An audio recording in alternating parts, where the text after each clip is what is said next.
Well, fire season officially kicked off Monday across Oregon, and it'll be here through most of October. Yeah, the Oregon Department of Forestry says that much of the state is already dry, especially in southern Oregon.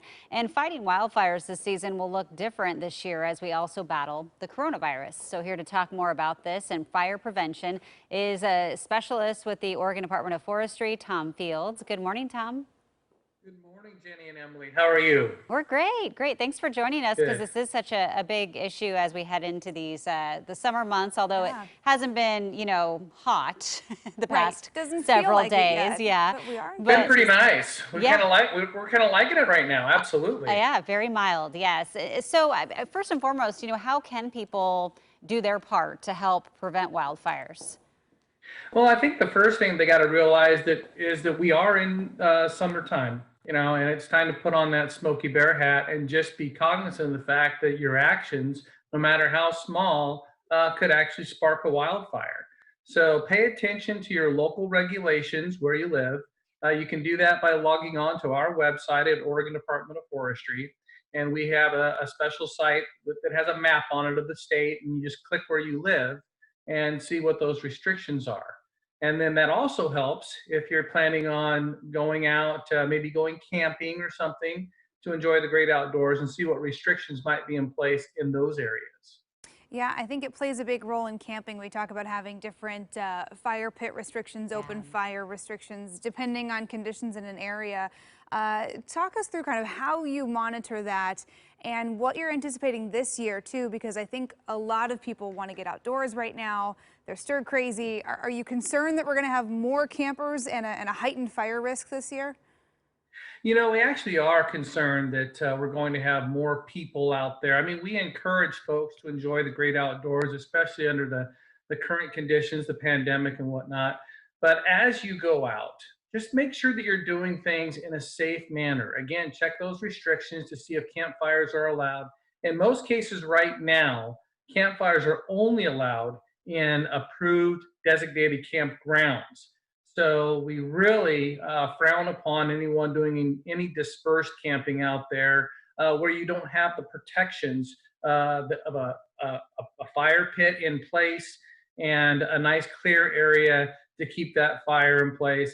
And to please make sure, whether you're in a campground or not, to put that campfire completely out before you leave. Yeah, that is so important. What does above normal wildfire potential mean for us? Well, it means a lot of things. First of all, it goes up every day. It's cloudy out right now, right? And that looks like a good thing. It could also send us a false sense of security. But those conditions increase every day that we don't have moisture.